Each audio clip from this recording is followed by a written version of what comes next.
What's up, everybody? Welcome back to the Crown Cinema Podcast. In this episode, we are breaking down and literally just watched The Wolf of Wall Street. Classic boys movie. Yeah, this is like the right setting for this. 100%. Yeah. It's good because it's like the one thing I think that's good about it is that it's because they're doing such shitty things, but the movie's so fun to watch. It like tricks you how Jordan Belfort's tricking everybody in his, circle. Like he's enticing everybody into the sales life, luxury, rich, you party, have drugs, get women. So it's cool, but like in reality, they're fucking people over. Like they're ruining people's lives, essentially. No, the whole point, because this was Leonardo DiCaprio's passion project. He always wanted to get involved in like making Jordan Belfort's story come to the big screen. Really? Yeah, that was like his whole thing. He read his memoir and was just like, this guy is an animal. And I think I would do like a really good job of playing this character. You? No, Leonardo DiCaprio. DiCaprio. And so he went out and he was the producer on this movie. Oh, shit. It was him and Martin Scorsese. He had to convince Martin Scorsese to direct this movie because Martin was like, I don't want to glorify some drug addict on Wall Street that's just like a douchebag. Like, I don't want to do that. And Leo was like, no, like the audience is so smart and they're totally going to understand that like you're making fun of, like you're like making it a dark comedy. Yeah. But everybody's going to understand that like this isn't supposed to like kind of like uplift Jordan Belfort's lifestyle. He was so right. Unless you're an 8th grade boy. Yeah. Let's just say actually, I don't know. He wasn't totally right because I think a lot of people definitely shape their personalities and lifestyles based off this movie. Definitely look up to The Wolf of Wall Street. Like that's what I want. Yeah. Which, but it's again, like Scorsese kind of did it with Goodfellas. Like I've mentioned that before, where it's like Goodfellas makes you think that the mafia lifestyle is dope because like the entire beginning ramps up so fun and fast and then it just collapses. That's what Martin Scorsese does though. He's like the best at showing people rising to power and then just totally collapsing. Yeah. Yeah. Because let's not get it twisted. Wolf of Wall Street is showing you like that this dude is a bad person. No, horrible person. But this is not a good lifestyle that you would want to pursue. But like throughout the movie, the way they make you feel like he's not a bad guy is because you never see him face any of the consequences of what he's doing. When he gets on a sales call and makes some guy invest like $5,000 or whatever it is into a company that's going to go bankrupt, you don't see the person. Yeah. As he's making deals, other people are calling. You never see the people that are like getting their lives ruined because their money's getting stolen. You only get one glimpse of it when his first wife is the one that says like, don't you feel kind of shitty for like doing that to broke people who literally once they're already broke and then they invest in something hoping that it'll change their lives. And then they just get totally screwed over. So now they're really done for. Right. These stocks, these companies, they're like crappy companies. Yeah, they're terrible. But wouldn't you feel better if you sold that stuff to rich people who can like afford to lose all that money? So like that's like the one little glimpse that you get of like, oh, this is not a good thing. But even when he gets like his wife's giving him like a moral dilemma. Like seems pretty fucked up to do this to people. So instead of just like stopping it, he doesn't like take the message. He's like, okay, fine, we'll only scam rich people then. Like he just switches it to a different business model. The same exact thing, still scamming people. Yeah. But so they'll hide stuff. I had one more point on how they hide stuff. I guess you really don't see anything. Like up until the point, I guess, of the yacht collapsing is whenever he finally starts to face the consequences of what's happening to him. Because literally everything is going smooth. Like they are getting in a little bit of trouble. There's like some tension building. Characters are kind of getting pissed off at each other. But it's like slaps on the wrist. Yeah, exactly. Yeah, he's fine. For me, I feel like the movie really got dark. The most dark is whenever Margot Robbie is like telling him like, yeah, fuck me. Like it's the last time you're ever going to fuck me again. Yeah. And she's explaining the divorce. He gets the kid, gets in the car wreck. And it's just like, oh shit. Like this, I'm not really laughing that much anymore. Yeah. But yeah. Well, it gets really dark at the end once goes back after he's been sober and he snorts the cocaine in his house. Yeah. And you see what he's doing to the daughter. You're finally seeing the lives he's affecting. You're like, exactly. Yeah. This is brutal. Yeah. That's the start of it. And then like the worst part for me when I was watching was whenever he backs the car into the mailbox and the shot of the little girl's head hitting and you're like, oh, come on. Yeah, exactly. Well, and then as she's being carried away, because he suffers the same blow, but you see like the blood going down his face. So you kind of assume like the daughter's probably bleeding a little bit too. And he looks dazed. The daughter's just getting pulled out. Yeah. You know, from his perspective, but like you see him dazed. Yeah. You know, like they shoot him even through the foggy mirror to show just like how, you know, the driver's windshield. Yeah. Show you just how dazed he is. So you can imagine what the little girl went through. Yeah. It's way smaller, just fucking. But Martin Scorsese's good at that. I mean, you know, we've done Goodfellas and Casino. And Killers of the Flower Moon. That's a dark one. Yeah. And I mean, as far as like with a movie like this and Goodfellas and Casino, you're kind of laughing along with the violence, even though you know that it's really bad what they're doing. But it's like, these guys are just, this is what they do. Like, how bad could it really be? It's funny that some people don't catch that it's a comedy, because like the beginning of the movie, the way it opens up, it's like talking about Stratton Oakmont, this like old school 90s looking commercial for the company with a lion walking through, and they're talking about integrity, honor, pride. Stratton Oakmont, stability, integrity, pride. Like that's what their core values are. Then it cuts to them throwing a midget into a Velcro circle. What is that? Target? Whatever it is. Yes. Target. So they, you know, obviously this is not a serious movie. Like after they just talked about honor and integrity, then they throw somebody into the fucking Velcro circle. Yeah. So it's like, it's clearly a comedy. And then because it's so over the top and because they're doing so much bad shit with, like you're saying, with DiCaprio wanting to do it, I feel like he's the only guy that can really do it because he has to be charismatic and you have to like him. Like his performance makes you like him. Exactly. And you really get that with McConaughey in his scene when he introduces Jordan Belfort into the Wall Street world at lunch. Mm-hmm. He's saying how he's basically openly admitting how bad of a person he is. Like he masturbates every day, he does drugs, he fucking gets hammered all the time. He has no real morals, it appears. Yeah. But because you cast he McConaughey, is explaining that their entire business is ripping people off. Yeah, exactly. He's like, you can't actually let these guys cash in on what they buy. Yes. Because then we lose. So on paper, you're like, I should hate this guy. But because it's McConaughey and he's playing it so funny, and it is entertaining because it is funny, you just kind of forget that it's bad and you just like him. Yeah. Just like all the characters in the movie, they forget all the bad shit they're doing because they're so distracted by the luxurious lifestyle that they're living and just how renegade, rich as fuck millionaires they are. Yeah. And you see Jordan Belfort like loves McConaughey's like personality and everything. He's always like laughing at everything he's doing. Like he's hyping up The Office, you know, and then Jordan turns into him. Yeah. Literally. Yeah. And but like in that scene, like Leo, Jordan, he's literally just like, he looks like a little boy, like just like kind of wide eyed. Like he just looks like, I mean, Matthew McConaughey is literally like dangling a gold watch in front of him. And he's just like, yeah, like that looks great. Yeah, exactly. Like, boy, oh boy, I sure am excited. Mm-hmm. And then, so once the, what is it? Black Monday hits, I guess. That's what it's called. Yeah. I think it was called that. So that hits, he gets fired from his job and he goes to his next job where he's going to start selling the penny stocks. And there's just a great comparison to see the different lifestyles and like what these people are going for. Cause it's the Wolf of Wall Street. Jordan Belfort's a wolf. Like he will just take your money. He's going to sell you. He's going to push you hard. He's going to close deals, right? Mm-hmm. So when he comes into like a very laid back sales type office, the way they contrast where he's been, where like, I guess where he came from to where he is now, all those guys are slow. Like the dialogue, the way they're acting and talking, they're not on beat. He's not like everybody else on Wall Street's like 2 steps ahead. Like, come on, motherfucker, go. They're so fast in their speech, but this guy, he's slow. He keeps repeating himself. He's like, wait, what'd you say? Yeah. It's so like nonchalant. So it's just a huge contrast like where he's been. So having a wolf step into that arena, he's going to just destroy everybody there and sell all the penny stocks he possibly can. Yeah. You also see that like with the other salesmen in the office, they're like arguing with the people they're trying to sell to. Right. And then Jordan comes in and he's being very charismatic. He's selling and everybody's like, what? Like, this is a new way of doing things. Yeah, exactly. I like that he brought people from that office with him to Oakmont though. Yeah. I never noticed that until, and I feel like I've seen this movie like over 5 times because I think it came out in 2013? I don't know. Hold on. It came out before The Revenant because he didn't win an Oscar for this one. It was 13. Yeah. Usually comedies like this, they don't win Oscars. Yeah, but it got nominated. He got nominated 2013. It came out in 2013. Yeah, he got nominated for Best Actor. Makes sense. And it got nominated for Best Picture, and it didn't win either of them, which is mind-blowing to me. I don't know what won that year.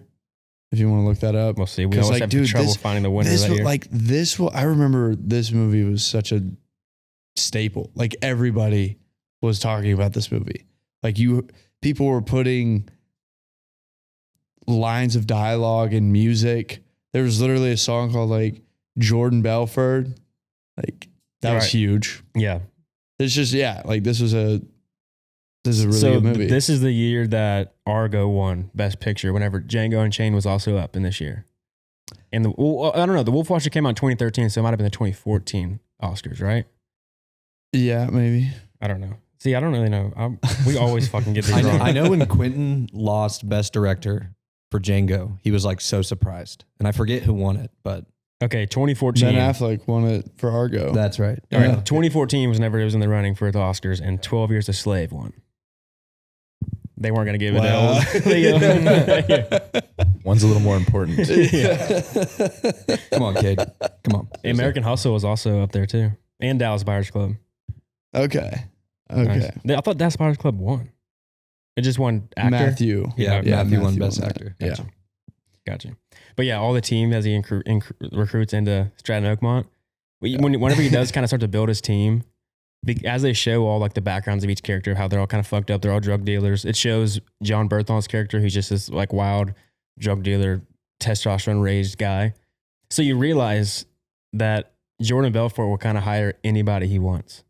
There's no like real criteria. Like anybody can work there as long as you just follow him and listen to what he says. Yeah, you'll make money, and he doesn't care about morals. Like normally when you hire somebody, you want to go through an interview process to make sure they're a good person. They're not going to screw you over. They're not going to rip off clients. But because of the nature of his business, he'll just hire anybody. So they just show you that all these people are not anybody you want to hire in your company, especially doing financial shit. Yeah, but he does anyway. Yeah, they're all drug dealers, meaning that like they will do anything to make as much money as they want. They'll sell whatever the fuck. Yeah, but one of my favorite little details that I notice is that when he goes to his second job after he's been fired from Wall Street the first time, he brings along, he only brings one guy with him from that office or branch or whatever you want to call it.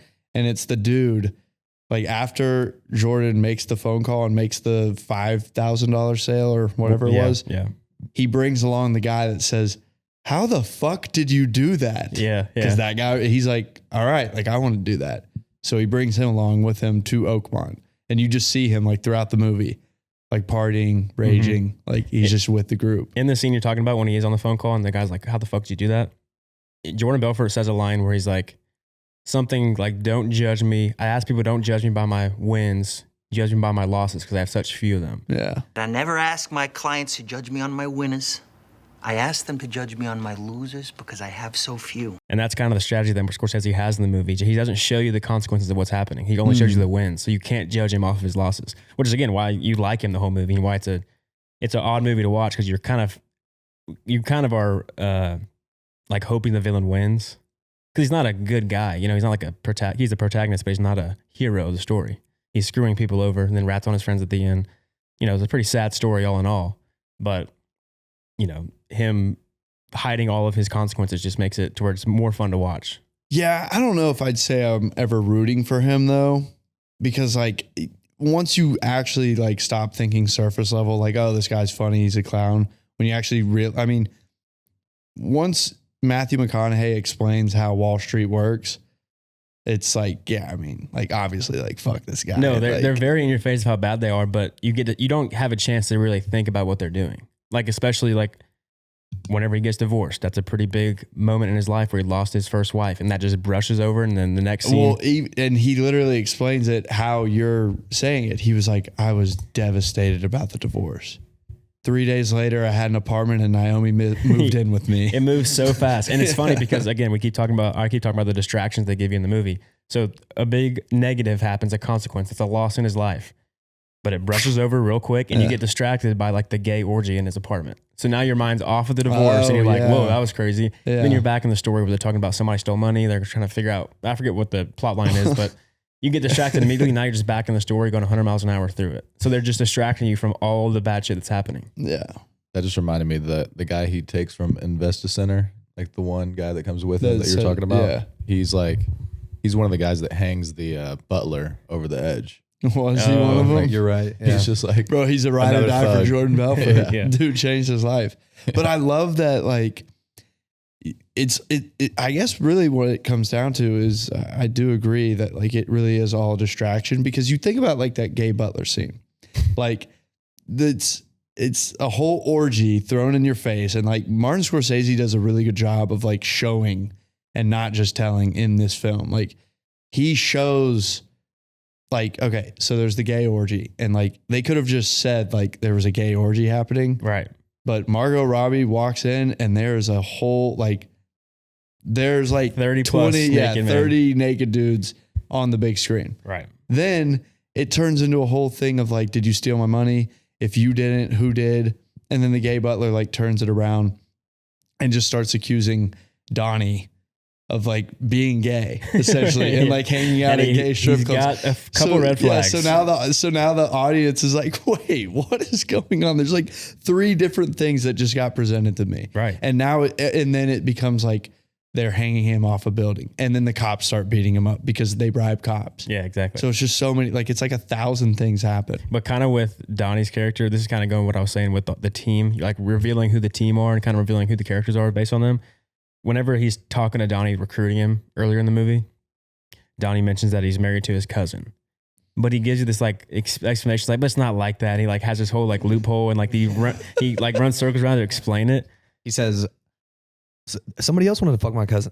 I'm not going to let them fuck my cousin. If I'm going to fuck my cousin. So that's such a If backward. anybody's gonna fuck my cousin, it should be me. Out of respect. Yeah, Out of respect. So it's this backwards argument for why he did it, and which just again gives you a layer of how these characters think.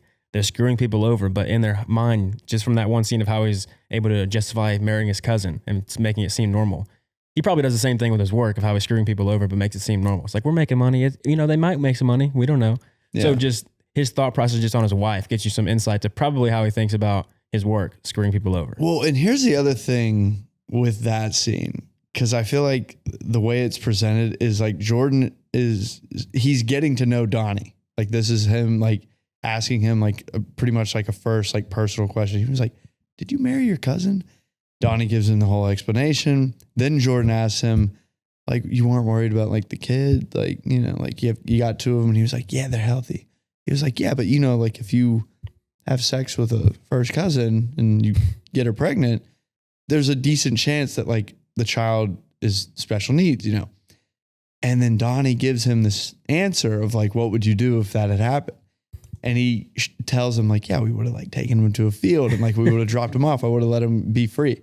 Basically, if the kid was retarded, I would drive it up to the country and just like, open the door and let it say, you're free now, like run free, I'm just fucking with you. So Donnie says that as if like it was like a whole joke. Like, no, I'm not fucking married to my cousin. And so like, Jordan's like kind of confused. He was like, wait, are you married to your first cousin or not? Yeah, right. But like, he kind of brushes it off. He was like, yeah, no, she's a great woman. Like I love her. Yeah. So, yeah. So you just like can't really keep up with him.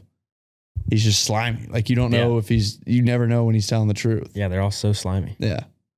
Yeah. He's like, it's not like that though. That shit about you and your cousin or something like that. I don't even listen to it. It doesn't even. Oh, it's not like that. Yeah. It literally is. The worst you could possibly do, your first cousin. Yeah. There's just no explanation. There wasn't. Yeah.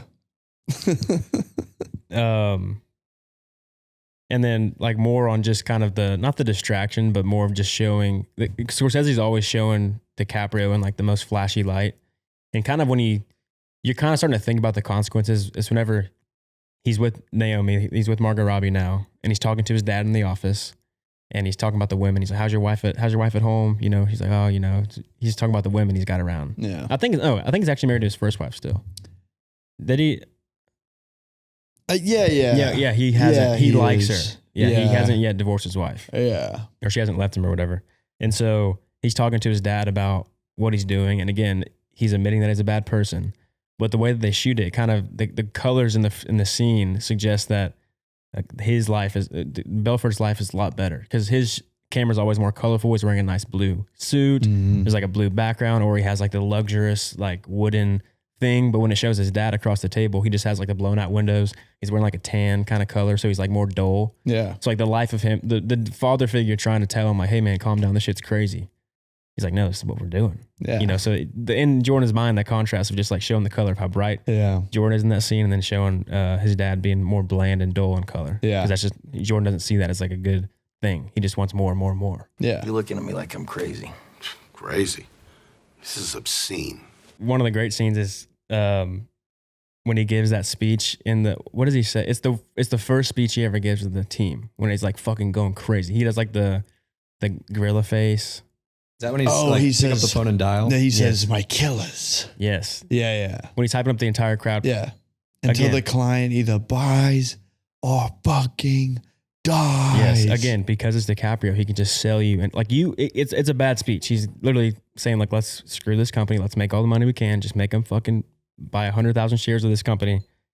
But again, because it's DiCaprio, you kind of are hyped up too with them, because it's just like it's almost like a battle scene, like a battle speech, like a Braveheart type scene where he's trying to rally the troops. He does it so well. Yeah. Well, right before that, I think this is the Steve Madden speech, right? Yes. So Steve Madden's doing such a poor job, and he Yeah. just cannot give a good speech to save his life. He doesn't have the crowd behind him. Jordan has to come in, save the day, be the charismatic guy, and just like get everybody riled up. Mm-hmm. Also about him being charismatic, there's like all the narration. They also play into like, he's like talking to the camera, right? Like walking around, like winks at the camera. Yes. Like they set that up in the beginning too, you know? Yeah. And like his narration, whenever, like, especially whenever he's all fucked up on drugs on the Quaalude trying to drive his Lamborghini back to his house after he made the phone call on the, what's that called? Payphone? Yeah. He's really fucked up. So his head is not thinking straight. But the way his narration is, he's saying it like he's normal. He's like, come on, let's see if we can get up. Like, come on. All right. Walking's out of the equation. Yeah. He's being funny. He's like with you. So like, you kind of think he has it under control. Again, you're kind of distracted by the fucked up shit because he's confident in his speech. You know, the way that DiCaprio can do it. He's charismatic and confident. So you kind of believe everything he says. So, you know, that's his narration always makes you feel like it's all right. Yeah. Like he's got it under control. And then you like him. Of course, you like DiCaprio as an actor. He's just one of the best. Yeah. So you kind of automatically like him. Yeah. Kind of like the Tom Cruise factor. He's always playing like a likable guy. I don't know. I think it's just because Leo picks his whole Hollywood, like just his whole journey, he's always done a good job of picking his roles.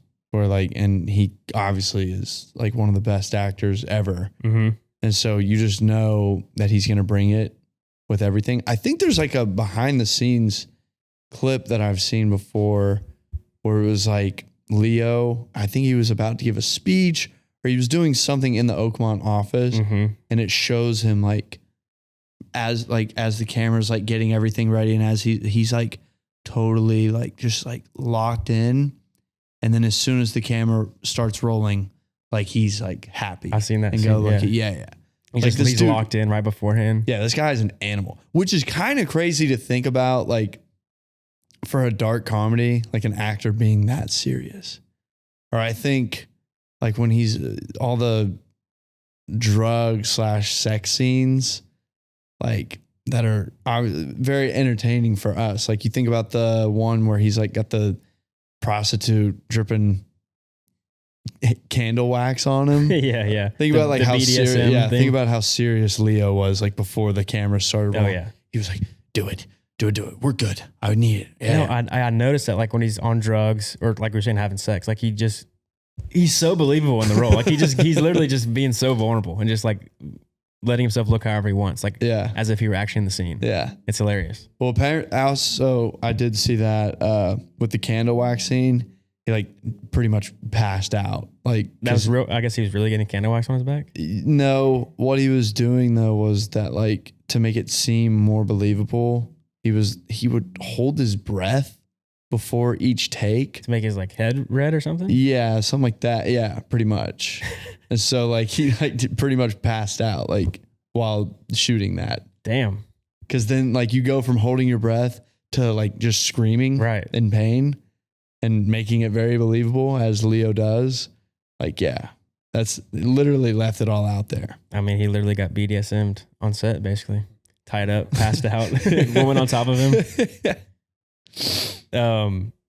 But so I feel like the movie's kind of about Jordan Belfort trying to be an extraordinary man. Because like the first thing he says in the movie is that he's an ex-middle class person. And he's like basically saying he's denouncing that kind of lifestyle. I'm a former member of the middle class raised by 2 accountants in a tiny apartment in Bayside, Queens. Yeah, which is so strange. Like, he clearly like had a decent life, just in the sense that like his mom and his dad like are still together. They had a house. Yeah, like his dad clearly like is business savvy, so he did well enough. Probably, like, yeah. Jordan didn't have like a bad upbringing. Right. It doesn't seem like. Yeah.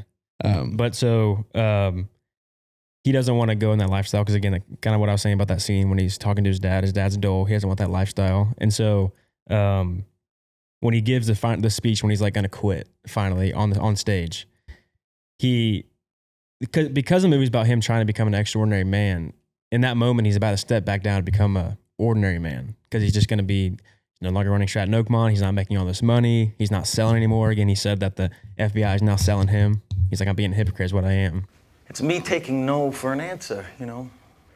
It's them selling me, not the other way around. It's me being a hypocrite is what it is. So like that's his turning point where he could decide to change it around, but he decides to fall back. And you can see the moment when that literally happens. It's whenever he's talking to the girl, I think her name's Kim, whatever the successful girl. That he gave $20,000 to? Yeah. So I cried. So okay. Again, so good. They're making. He actually did cry. Did you really? I looked over at him. I'm vulnerable today. Well, this makes the point valid. Again, they've made money scamming people. So again, they're not morally just people. But it's an emotional moment, and the camera, when he tells her what I do. What I do, Kimmy? She's like, you gave me $25,000. You wrote me a check for $25,000. And it holds on her as she's like tearing up, trying to hold back her tears. She's like, thank you. And then again, because it's an emotional moment, you forget what they're doing. You're like, damn, Jordan Belfort actually did help these people. Like he actually did. I mean, all these people are all rich and have, a well-off family now because of what he did, but still. Got me so good. Yeah, I got you. I don't know why, but for some reason watching it tonight, he looked at her, he was like, told me that you just needed $5,000 to like pay some bills. And what did I do? I gave you $25,000. And she was like, I fucking love you, Jordan. I was like, fuck, that's really emotional. So then that's so nice. So you see in that moment that he realizes like, damn, I did help these people. I did change their life. And we think the same way. She was tearing up literally watching it. Yeah. And so he sold me. So he decides like, fuck it. I'm not leaving. I'm staying. Yeah. And that's his downfall. Yep. Had his chance. Yep. Multiple times. Yeah. Yeah. There's so many iconic scenes in this movie. It's crazy. I mean, literally McConaughey's little cameos. Yeah. Just an iconic scene in itself. Iconic character. The Steve Madden scene is just like always in my brain. The way he says it. Steve Madden. I love that scene. Get out the phone! The narration, the slow-mo. Yeah. Him crawling to the car. That's insane. Yep. Just like, and Martin clearly like having fun with shooting that. Just, I love the shot of Jordan like gets out of the door and he like looks at the staircases and then it turns into a wide shot showing that it's not far. Right. But if you're drugged up and having to crawl down these steps to the car, like, I don't know. It's weird how like that wide shot, like, well, it's a different set of stairs. It's because his stairs is like 3 steps in reality, but when it shows the top down view, that wide shot, it's like a flight of stairs. Like it's like 10 steps. So he's about to, he's fucked up, can't see straight. Yeah. But it just, you just know like, damn, this is going to take a while for him to get there. Yeah. And it's like, he's going to like roll down. He's going to get bruised. Mm-hmm. Yeah. It's funny. Like Martin was just like having fun with that, I thought. Yeah. But so the whole movie, no consequences. And then I think I said it earlier, but like the main point, once he has now, everything's caught up to him is when he decides to push through the boat, which is a true story, which is crazy that Jordan Belfort actually pushed his captains to ride through a storm. Yeah. And then his boat capsized. And then luckily nobody died on board, but his yacht sank and then the Italian Navy rescued him. Mm-hmm. But this is what's good about Scorsese is that, okay, that's a real event that happened, but he finds a perfect way in his own story that he creates the life to make that a huge turning point. Yeah. Because that's like, because he's been scotch-free the whole time, basically. Like he's been getting away with so many sketchy shit. He feels like he's probably untouchable because at a big kind of conflict point, he ends up getting like a savior at the end with the Swiss bank. And then Aunt Emma can be the one that it's in her name. So now his money's like completely safe away from like FBI investigations. It's like he's solid now. There's no risk. So again, he's always had things work out for him despite doing everything possible to be shady. And so, using the real life event of the yacht capsizing, he uses that as like the biggest point to where he realizes like, damn, this shit does catch up with you. Like he thought it'd all be fine. He's probably fucked up on Quaaludes and directing the captain's like, no, we got to go through the storm. We got to go. And then fucking crashes it. Yeah. Because again, he thinks he is invincible. He can get away with everything. But then when you're seeing a 10-foot, 20-foot wave coming at you, you kind of realize, fuck, I actually don't have everything under control. After that, everything just fell so fast. Yeah. Like everything that could go wrong started to go wrong. Yeah. That's the moment. Because Aunt Emma dies too before that. So like everything he had set up that was perfect just collapses underneath him. Yeah. He's like, fuck, now we're screwed. Yeah. Then he starts to work with the FBI. I guess he went to prison. He went for 3 years. Okay. I mean, he ended up, I think he would have gotten less time if he hadn't initially wrote the letter to Donnie saying that he was wearing a wire. He was still looking at like doing time or whatever, but fuck. So he did no idea rat on his friends though. Huh? So he did actually rat on all of his friends. Oh yeah. That's why he got only 3 years. Yeah, I think it would have been less had he not written the letter to Donnie. Mm-hmm. But even after he wrote the letter to Donnie, he got busted for that. Like they know that this fucking Wolf of Wall Street, like this douchebag, bro, he's gonna rat. He's gonna take the best deal. Right. That's what this guy's been doing his entire life. Yep. And he has no real morals, like no strong, integrous morals. Yeah, bro. Like he's not, when it comes to him and Donnie, like I remember, Donnie says like, hey, the house, your family, all that, like, don't worry, like we got you covered. Mm-hmm. And he like hugs Donnie and he says like, I'd do the same for you, right? And he's like, like get the fuck out of here. Yeah. Well, guess what? He rats on him. He might have though.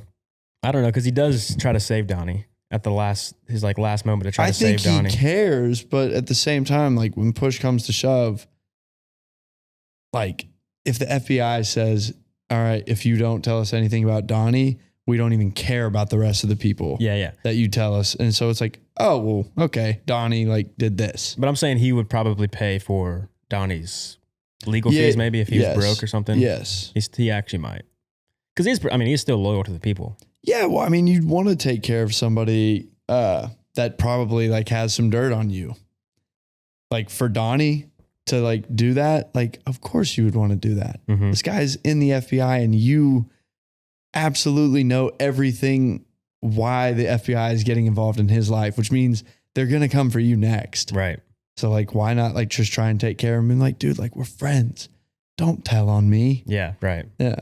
And then shortly after that, that's whenever everything starts to collapse. We talked about it a little bit before, but that's whenever Naomi tells him that she's going to leave him. And then now that's when he like truly brings out his true colors of kind of like what's been inside this man that's drove him to scam these people over. Like the distractions aren't enough anymore to like hide us from who this man truly is at the time. This is when Naomi's divorcing him. Yeah. She lets him have sex with him one last time. And then she's like, all right, we're getting divorced. Then he goes back to doing cocaine. And then he's fucking traumatizing his daughter. So now that's just the scene at the end where you now truly see what's been fueling this man, like how actually bad he is. All the distractions are gone. Like we're in the rawest, roughest part of his life. And like this is who he has been truly. And for a moment there, he almost spins it to where you're just like, oh, Naomi, like you fucking gold digging, like you suck. Like you're leaving him now that he's about to lose everything. Yeah. And he kind of convinces you, he's like, how convenient that like now that I'm losing everything and like I'm being indicted by the FBI, like now you're leaving. And she's like, what did you expect? In that moment for me, I always took it as like, oh, she's like pretty much admitting like, yeah, like obviously I married you for the high life. Yeah. But then he immediately starts doing the cocaine, gets in the wreck with his daughter. And so she's like, no, I mean, granted, maybe that has a little something to do with it. Mm-hmm. But no, overall it's because like Jordan Belfort like literally gets as fucked up as humanly Yeah. possible every single day. You kind of get some of that earlier in the movie whenever he's shit. Hold on. Okay, yeah. Whenever he's on the yacht with the FBI detective, finally. And the FBI detective's like letting him sell him. Like he's trying to get him to bribe the FBI director. The way the scene goes and with the way the movie's gone, how we've said he kind of has no consequences for his actions. The scene's kind of drawn out because you kind of feel like, oh damn, is he actually gonna be able to talk his way out of this? Like he's been able to get away with everything else. Yeah. Then you kind of get like a big realization whenever the FBI finally confronts him. He's like, was that a bribe? Yeah. So you're not like, oh, he can't get away with everything. Yeah. Like he is breaking the law still. That part was so funny to me. Whenever he's like, he leans forward and he says, "Can you say that a little bit louder? Exactly how you said it." Can you say that again? Just the way you said it. Yeah. And then it cuts till we see his secondary guy just standing so much closer. Yeah. Mhm. Needed a witness. Yeah. Well, I guess why could they not have caught him then? Didn't he? For the bribe? Yeah. Because he had the loophole. The Yeah, legal it wasn't loophole. like a finite amount of dollars. Yeah. Yeah. So, that's just a cool scene, just watching it, knowing how it goes, and then watching the FBI director in that scene because you know what he's getting at.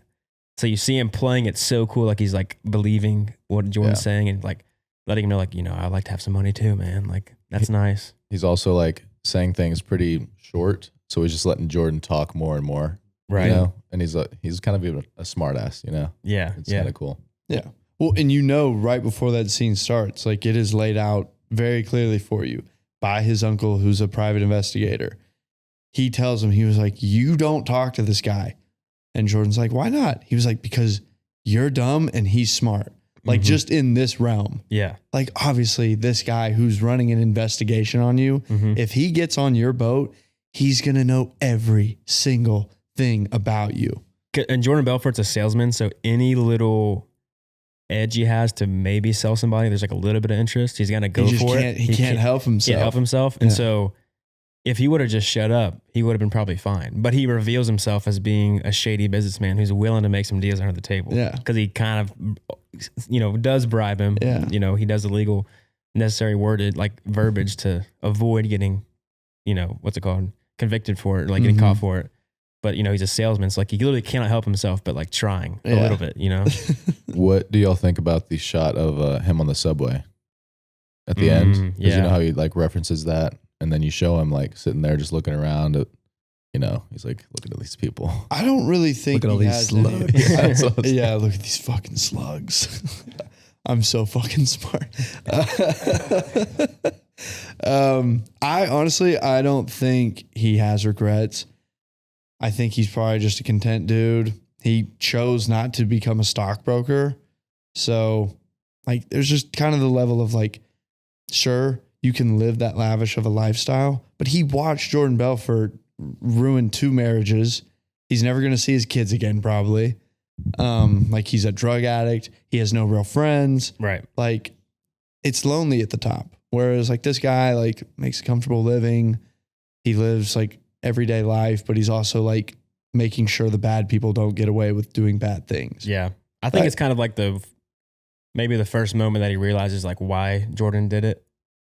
He's sitting there. He's like, I see why he doesn't want this lifestyle. He was doing everything he possibly could. So it was like almost his one time kind of relating to Jordan Belfort. Like after he's already caught him and it's all said and done and it's squared away, and justice has been served. He's kind of like, I guess I do kind of understand the man. Like he didn't want this lifestyle. So he did everything. He did the wrong things, but he did everything he could to like live a lavish lifestyle. I mean, even at the prison, he had money. Like he was never broke. Like even today, he's still a pretty wealthy guy. This is the one place where everything's for sale. Yep. Yeah. Prison. Yeah. But those prisons are pretty light though, I think. I mean, they had tennis courts. Yeah. I think like if you go to like financial prison, it's pretty easy. Like it's not like a rough gang violence. It's not you're not in a violent prison. It's a bunch of just like white collar crimes. Yeah. That's what they separate it. And they have like tennis courts and there's one guy I heard who went to prison for tax something. And he was like, oh shit, because like those guys like Wes Watson or like that jacked ex-convict guy, it's like a business dude or whatever. Yeah. We know the type. Yes. We all know who you're talking about. Well, this guy's pretty famous for it, but yeah, he's always talking about how hard he is, how in prison he was a fucking gang leader. Like that's like part of his like coaching. It's like, if you want to be hard, you fucking follow me.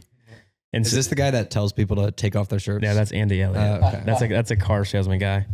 But so there's another guy that knows Wes Watson, I guess, but he was kind of like shitting on him a little bit, saying like, I've been in prison, but I ain't gonna act like I'm hard. Like my shit was light, like because he went to a financial prison. So he's like, dude, it was so easy. Like it was kind of fun. Like we just played tennis all day, played basketball, had some yard time. Like it was easy. Yeah. So it's probably not that bad to get away for. That shot of them playing tennis in the jail. Mm-hmm. So it's this huge shot. There's a helicopter, that starts here and it goes out. Yeah.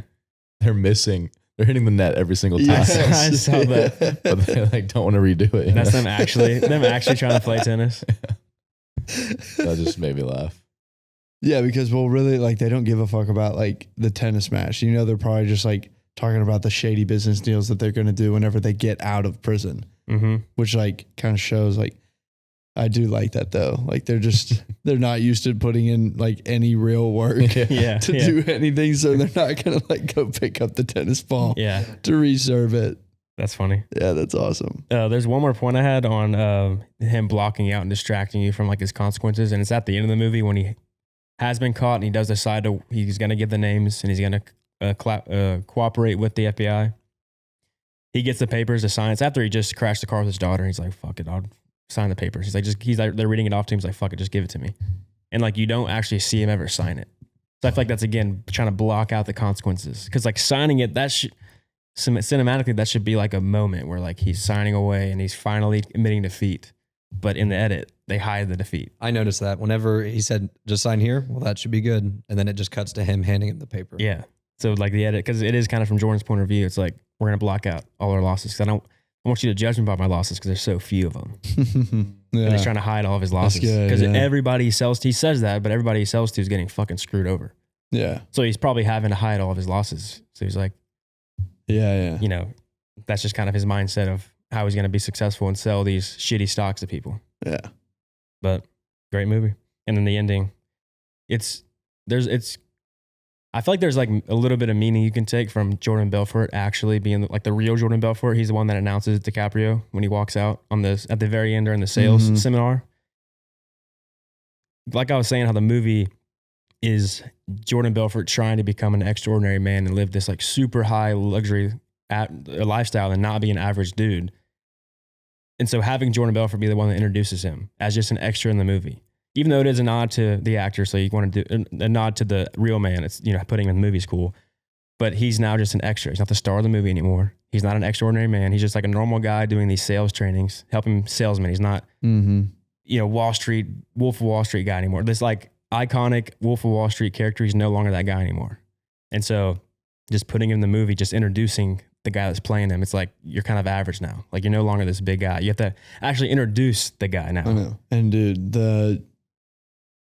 the sinister face that Leo is putting on at the end there, I mean, he looks like the devil. I think he just looks worn out. Like he's just tired of all that. No, dude, I think he is so mad that he's having to like talk to these schmucks. Maybe. Yeah. He's still making pretty good money though. Selling sales seminar shit. It ain't what it used to be. It ain't what it was. Because I think he has redeemed himself now. Like he's been out of prison. He just does the sales training stuff. I don't think he's scamming people anymore. He might have done like some crypto shit probably. I would imagine. He has a coin. Yeah, he definitely had a coin probably. The wolf coin. Yeah. No, I definitely took it at the end there. Like he very, very angry look on his face while he's talking to those people at the end, trying to get them to sell him a pen. Mm-hmm. I think it's also like makeup to make him look a little older or something. That too. But I think like the way that they shot him, like just like the look like on his eyes, like that's how I took it. Yeah, I feel like he's just tired as shit from the life we just watched him go through. Probably. And now he has, again, he's not really probably happy. A little bit of that, yeah. Yeah, he's not happy selling, the sales training shit, but that's one thing he has left to do. Yeah. But no, this movie, incredible. One of my favorite things that I love, like backstory wise with this movie, like Jonah Hill, he damn near like told Hollywood, like, I will pay Martin Scorsese to put me in a Martin Scorsese movie. Yeah. But what happened was Jonah Hill worked, I think he made $60,000 for this movie. and he's pretty much like the second guy. How that little? I mean, that was just what he said. He's just willing to take he's willing to take a pay cut just to be in it. He took like the minimum pay rate that an actor could for like the position that he got in the days he worked, probably. And like the significance of his role, which was $60,000. Damn. But you think about it, I mean, dude, after this movie, Jonah Hill was like, he was already good, but I don't know if people really took him serious as like an actor. I know he did Moneyball, but like he was also just kind of like a funny, like nerdy dude in that film too. Mm-hmm. But has he played like a serious role? Maniac. What is that? It's a TV show on Netflix. Oh, yeah. I've seen that actually. Is that with Emma Stone? Yes. Yeah. Love that show. It's so good. But I know he also wanted to direct. I think that's also why he wanted to be with Scorsese, to see how one of the greatest of all time directs. Same with Tarantino. You know, he wanted to be in Django Unchained. Yeah. To see the process and like work with Tarantino. Well, it's just like, dude, if you get the second lead in a Scorsese movie, like you're good because you know Scorsese's going to deliver. Right. You know, and so I always thought that was really cool that like he took the minimum and it was more like an investment in his career.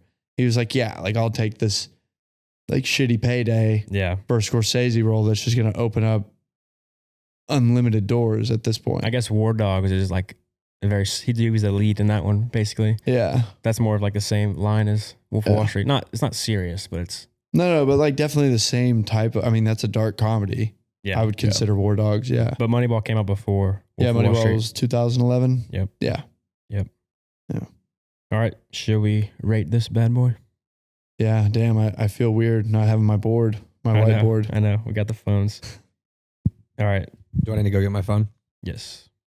All right. The way it works, we have 5 categories: acting, writing, cinematography, editing, and enjoyability. So rate each one of them out of 10 and then add them up, divided by 5, and that's your total score for The Wolf of Wall Street.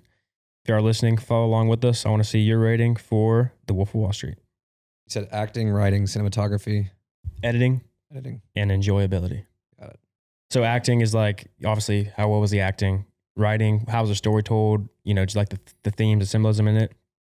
Cinematography, how well was it shot? Was it pretty? And then was there like intention behind the camera? Editing, how was the pacing? Did you notice any cool scenes? Did they do some cool editing there? And then enjoyability, just like how do you personally like the movie?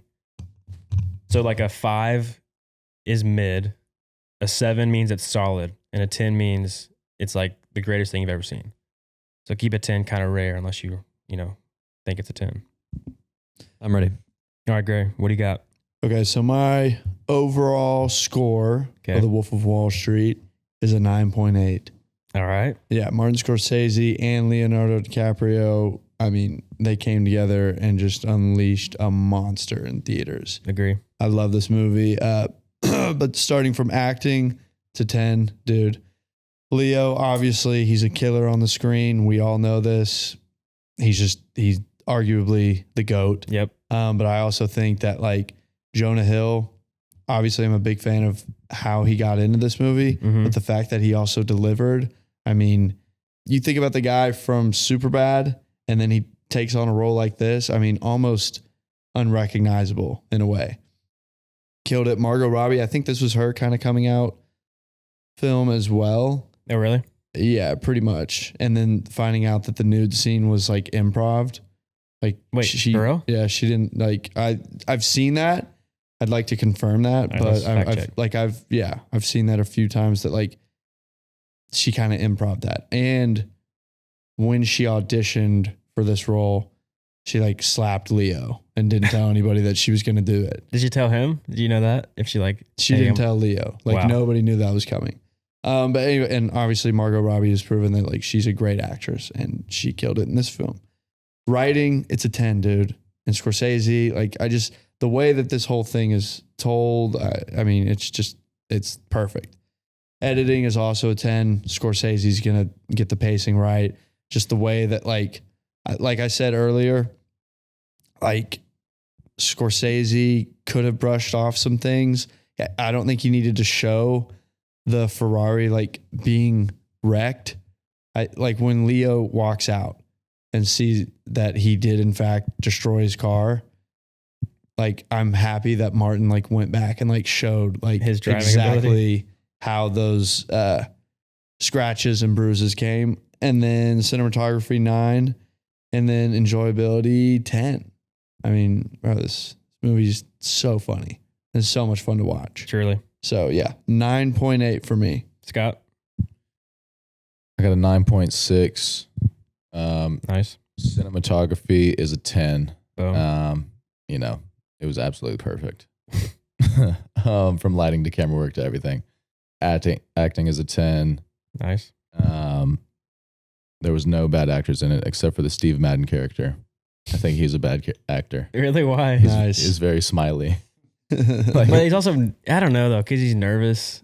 But he might he's also an actor. Yeah. I don't know. I'm kind of with Cade. I also don't know who that actor is. I looked him up I was like, is this the real Steve Madden? I was like, who is this guy? Yeah. Because the smiling thing, the only thing I could think of is like his character is like kind of infatuated by like this fucking jungle. Yeah. Like, sure. But yeah, I could, it's fair. That's fair. I gave writing a 9 just because you said to keep 10s off. Enjoyability a 9 for the same reason, and editing 10. What I liked about the editing is there's a lot of like continuity stuff that I noticed, but at the same time, it's all for the sake of pacing. And like, you know, I'm only noticing it because I'm hyper analyzing it, but it works. 9.6. Boom. Braden? I gave acting a 10. All right. I think acting was perfect. Jonah Hill was probably my favorite actor in this movie. Like Leo killed it, but Jonah Hill was awesome. Yeah. Donnie is hilarious as a character. So I can't even think who else could have played that character better. Yeah. Yeah. So yeah, because he's like the perfect, because he can kind of play serious, but he plays like the greedy kind of like wants to be successful guy really well. Yeah. And he's just so funny in that role. Like literally he's perfect because then he plays War Dogs and is the exact same character basically and just crushes it. Yeah. So he just plays that role. Yeah. So many scenes I just loved him in, like from the beginning. Whenever we first started, when they smoked crack in the little deal, and he's like, "Come on, bro, smoke some crack with me, bro." He like doesn't know this guy, right? So I loved that. I thought writing was a 10. I loved the storytelling. I loved the aspect of VO. I liked how they would bring us up on these highs and then, like you said, show us the lows of the car actually crashing and everything like that. Yep. I gave cinematography a 9. I loved it, but kind of to Scott's point, you said keep 10s off the board, so I gave it a 9. Editing a 9, enjoyability a 9. I give it a 9.4. Nice. I have total 9.6, acting 10 out of 10. Again, Leo, Jonah, everybody crushes it. Writing 9 out of 10. I think it's a great story. I don't think there's any flaws in it at all, but keeping 10's rare. I'm going 9. Like a 10 for me, like if I give it a 10, that means like I think it's not that you couldn't, because I don't know, some things you say like I don't think it could be better, but it's like literally like perfect. Like would never want to replace it, like top notch. But so writing 9, cinematography 9, thought it was good, nothing really bad. Again, just keep saving the 10s. Editing 10 though. Again, the pacing Cowards. with it. Editing 10 because like the pacing and just like again the cutting out the information and speeding along through the consequences of things and the bad shit. Just the way they pace it all together makes it feel so fast. So you get so caught up in the lifestyle. So like the editing truly makes the movie what it is. Like that brings the theme up just significantly. So it's great editing. Then enjoyability 10 out of 10. I could watch this movie any day of the week. Yeah. Crazy that this movie is it over 3 hours long? I mean, if it's not, it's right at 3 hours. I think it's right at, let's see, hold on. This movie flies by because it's so damn good and it's told so well. Yeah, right at 3 hours. Yeah. But okay, so what you're saying about Margot Robbie, she did slap Leo for her audition, and that basically got her the role. But so in that scene, whenever she has the robe on and she like splits her legs to tease Jordan. No, I'm talking about when she invites him up for tea for the first time and opens the door and she's naked. Oh. I saw that she... Okay, yeah, you're right. Okay, sorry, I misread this. This is what this is talking about. This said, Robbie recently revealed that her famous full frontal nude scene in The Wolf of Wall Street didn't come about because Scorsese wanted it. Rather, it was basically her idea. She said, the whole point is that she's going to come out completely naked, and that's the card she's playing. Robbie said of her character, blah, blah, blah. When Scorsese suggested that she could seduce Jordan Belfort while wearing a robe, Robbie insisted that it would be more in keeping with her character to stride into the scene fully nude and push for the scene to happen that way. God, she's so smart. So not improv, but her idea. Yeah. Also, I forgot to mention this, but like with her character and again, the distraction of it, because Margot Robbie is like one of the prettiest actors there is. Like everybody says, she's like one of the hottest actors in Hollywood. Yeah. So having Margot Robbie be the one whenever they do go on the date just to like hang out, he just wants to be your friend. He's really trying to hook up with her. Having her be the one that initiates it all. Dude. She orders a straw. What does that mean? She's going to seduce him by sucking on a straw. What? By doing cocaine? Is that what you mean? No. When they're sitting at the table and like they're like waiting for a drink, waiting for their food, they're just talking or whatever. She like asks the waiter, she's like, "Can I get a straw for this?" It's because, like she's like going to suck on the straw. And then she tells Jordan, she was like, "We're not going to be friends." Yeah. And then she's about to suck on a straw. So knowing who Jordan Belfort is and his character, him hearing that from the girl that he wants to hook up with, who has a boyfriend, and she's the hottest girl he's seen at the party, and her being the one that's like actually initiating it all, you realize that Jordan's like, dude, this is like perfect for me. So like you get distracted from the fact that, because he wants it so much and he's like feeling so lucky, you forget that he's cheating on his wife. Again, going to the distractions, like you kind of like, this is perfect for me. Aside from the fact that I'm a married man. Right. Yeah. But he don't give a shit about that. And he's not a faithful man. The straw thing. I thought that she orders the straw, and then she's like, "Okay, I'm going to go powder my nose." Did she say that? I thought. I don't remember that. I thought she was going to like lick the straw or something, like you be seductive with it or something. No, she says we're not going to be friends. And then she like goes, she didn't actually suck the straw, but like to me, somebody writing that in a scene. You just want to see her suck the straw. She didn't suck the straw. No, I know. You never see it, but like the fact that somebody wrote in that Margot Robbie's character orders a straw while they're on a very super seductive date. Right. Like that's like a strategy. Yeah. Like she's not saying that for no reason. Right. Yep. All right. Got any final thoughts on Inglourious Bastards? Wolf of Wall Street? Wolf of Wall Street. What the fuck? Inglourious Bastards has been great. Go check out the Inglourious Bastards episode if you haven't already. But it's a good one. For the Wolf of Wall Street, dude, it's awesome. I'm glad that this movie came about. I'm glad that Leonardo DiCaprio like got to make it because he was totally right on betting on himself. Yep. He was like, I can play Jordan Belfort, I'm pretty sure. And thank God he got Scorsese to do it with him. Yeah, literally, thank God. Bro, it's a great movie. So much fun to watch. But like, don't base your life on it. No. Jordan Belfort's not a good guy. No. At least not Jordan Belfort in this film. So enjoy the movie, but don't fall in love with the lifestyle. Nope. Scott? Yeah, when they're in the office and he's getting excited about all the yelling and like how everything's so hype, I was just thinking, I was like, God, if I was in this environment, I would hate this. Yes, bro. I would hate this so much. That's a different cat. You got to be a different kind of person to work in that line of work. You got to be just fucking so high energy. Yeah. Like, I just watched this YouTuber guy I found. His name's Tommy G, but he does like investigative journalism. And so that guy, Andy Elliott, the guy that makes people take their shirt off, he did like a whole YouTube video. They're basically like documentaries, and he goes and like hangs out with the people. Like he'll go hang out with like criminals, like those guys. You ever seen those videos of the dudes on cars where they're just like flying through traffic at like 100 miles an hour, just weaving into cars, lane splitting? So like he'll go hang out with them for a day and just like get to know them and just kind of unveil the story behind who these people are and why they do it. So he did one with this guy, Andy Elliott, and like his entire crew is literally the Wolf of Wall Street. Like they're so fucking just high energy, like it's insane. So, I mean, it's true. The movie's true. That's who those people are. Yeah. It's just not me. Like I couldn't imagine working and like just fucking Yeah. Like, dude, just chill. Just chill. Just chill, dude. It's the cocaine. Yep. Cocaine Mandatory. definitely helps. Yeah. All right, Brandon, you got any final thoughts?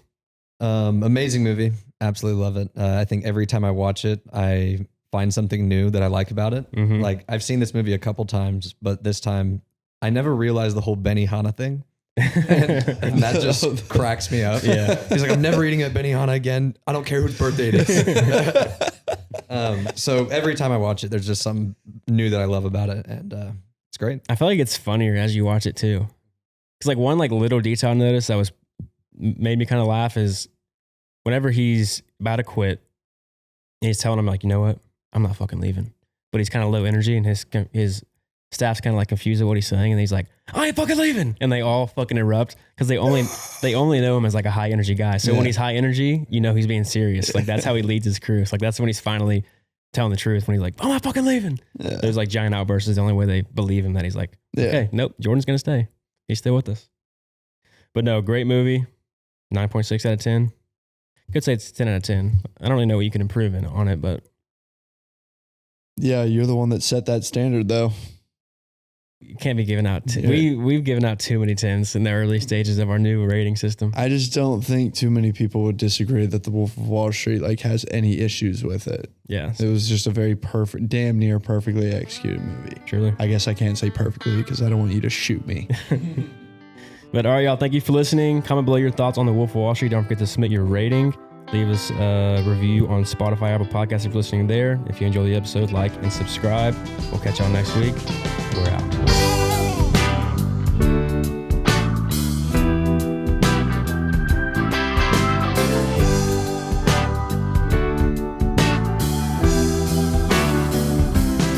Well, I've been working like a dog trying to buy my next meal. Seems all I do is drive. And when the boss man sends my next check in the mail, I'll have enough for closing time. And I've been cussing like a sailor since I ran out of weed. My tank is running dry, so I'll head on down to the railroad track and tell that man I need a ride. He says you're just in luck 'cause there's one more seat